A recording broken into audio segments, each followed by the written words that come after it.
Hi guys, வணக்கம். Thanks for watching this video and thanks for supporting me.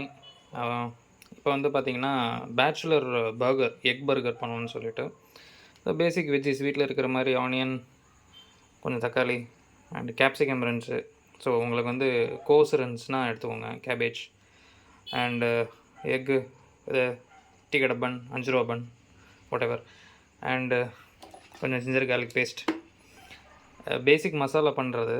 So masala பண்ணிட்டு தென் ஒரு full boil பண்ணிவிட்டு நடுவில் வச்சிட்டோம்னா பேச்சுலர் பர்கர். கிரேவி பண்ணிவிட்டு பேசிக் மசாலா பண்ணிவிட்டு வில் சி. ஸோ இந்த பேசிக் இந்த மசாலா வந்து பார்த்திங்கன்னா இந்தளவுக்கு, அதாவது ஃபுல்லாக ஃப்ரை ஆகிடக்கூடாது. ஸோ லைட்டாக கடிச்சு சாப்பிட்ற மாதிரி இருக்கணும், அப்போ தான் நல்லாயிருக்கும் பர்கர் சாப்பிடும்போது. ஸோ இதுக்கப்புறம் நம்ம மசாலா பவுடர் மசாலா என்னென்ன ஆட் பண்ணலாம் பார்ப்போம். குயிக்காக சொல்லிடுறேன். மஞ்சத்தூள், காஷ்மீரி சில்லி, ஜீரகத்தூள், ஒரு பிஞ்சு கரம் மசாலா, கொஞ்சம் பெப்பர், இவ்வளோ தான் மசாலா. ஸோ சால்ட் வந்து ஆனியன் வதக்கும் போதே போட்டேன். லைட்டாக சால்ட்டு சேர்த்துக்கோங்க, ரொம்ப சால்ட் சேர்த்துறாதீங்க, டேஸ்ட்டே மாதிரி. So powder masalas, ginger garlic paste எல்லாம் போட்டு வதக்கின பிறகு இந்தளவுக்கு வச்சுக்கோங்க. ஸோ இந்த பேசிக் கொஞ்சோண்டு தண்ணி ஊற்றினீங்கன்னா இந்த மசாலா கிடைக்கும். ஸோ இது வந்து நான் எதுக்குன்னு நான் சொல்கிறேன். எல்லார் வீட்லேயும் தாளிக்கிறதுக்கு ஒரு சின்ன கடாய் வச்சுருக்கீங்க. ஸோ அதில் இது மாதிரி ஃபுல் பாயில் போட்டு எடுத்துக்கலாம். ஸோ எதுக்குன்னா அப்போ தான் பர்கர் பன்னுக்குள்ளே வைக்கும்போது கரெக்டாக அப்படியே அழகாக இருக்கும். அதுக்காக இதுலேருந்து வெறும் சால்ட்டை மட்டும் தான் ஆட் பண்ணிக்கங்க. ஸோ பர்கரில் வந்து ரொம்ப முக்கியமான விஷயம், பன்னை வந்து டோஸ்ட் பண்ணணும். டோஸ்ட் பண்ணாமல் அப்படியே கட் பண்ணி உள்ளே வச்சோம்னா அந்தளவுக்கு ஃப்ளேவர் இருக்காது. ஸோ நான் வந்து உங்களுக்கு வேணுங்கிற ஃபேட் யூஸ் பண்ணுங்கள், நான் வந்து பட்டர் யூஸ் பண்ணியிருக்கேன்.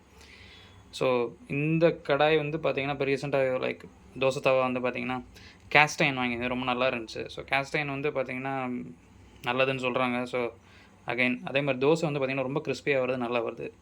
So you can try. So done. பன்ஸும் பார்த்திங்கன்னா டோஸ்ட் பண்ணியாச்சு. ஸோ மசாலா ரெடி அண்டு எக்கும் போட்டாச்சு. ஸோ லைக் எக்கு போட்டாச்சுன்னா நான் போடல, mean to say full boil போட்டு எடுத்துருக்கேன். ஸோ அதை நம்ம எப்படி ஸ்டாக் பண்ணுறதுன்னு பார்ப்போம், லைக் அரேஞ்ச் பண்ணுறது. ஸோ பன்னோட பேஸ் எடுத்துக்குவோம்.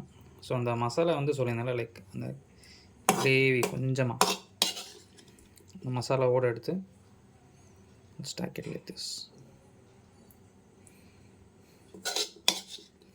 ஸோ நான் 2 பர்கர் பண்ணுறேன்.